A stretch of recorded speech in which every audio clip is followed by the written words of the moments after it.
Salut à vous chers Africains, vous les inconditionnels abonnés de la revue de presse de l'Afrique qui bouge. D'hier à aujourd'hui, l'Afrique a encore bougé. Un tour au Mali du très célèbre général Sanogo devenu persona non grata. Le quotidien malien L'Indépendant revient sur le refus de l'officier de comparaître devant la justice. L'ex-chef de la junte visé par un mandat d'arrêt qui tarde à être exécuté et d'insister, le cas Sanogo examiné hier par les ministres de la Justice et de la Défense. Dans tous les cas, Sanogo, qui bénéficie du statut d'ancien chef d'État, ne veut pas se laisser faire. En réaction, le Front uni pour la sauvegarde de la démocratie par la voix de son porte-parole s'est dit profondément indigné du refus du capitaine Sanogo de répondre à la convocation de juge d'instruction et accuse également le gouvernement pour sa complaisance. Jusqu'où ira le soldat Sanogo? L'actualité du général ne doit pas nous faire perdre de vue les législatives maliennes.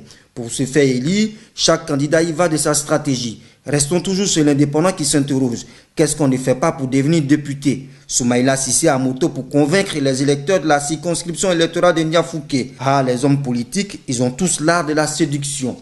Au Tchad, les députés de la majorité présidentielle déposent une motion de censure contre le gouvernement. Presse Afrique, le journal en ligne, en fait son chou gras. Ça chauffe dans le camp d'Idriss Déby. La majorité présidentielle est en ébullition depuis le dépôt par 74 de ses députés d'une motion de censure contre le gouvernement de Djimrangar Dardani.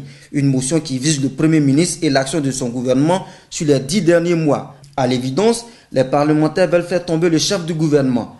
Au Congo-Brazzaville, les autorités sont décidées à donner un bien meilleur visage au port autonome de Pointe-Noire. La lutte contre la fraude fiscale dans le dédouanement des marchandises a permis de révéler un préjudice de 4 milliards. Le quotidien gouvernemental Les Dépêches de Brazzaville fait le cours de cette situation.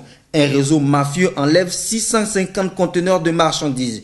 Le port de Pointe-Noire, qui se veut la façade maritime du Congo-Brazzaville, poursuit ses efforts pour se mettre au standard international de compétitivité. À Abidjan, désormais, nul ne sera payé en dessous de 60 000 francs. C'est la chorale à la une des journaux ivoiriens. Les démocrates, la matinale Fraternité Matin, reprennent le refrain de l'augmentation du SMIC, une mesure qui vise, selon le gouvernement ivoirien, à soulager les travailleurs.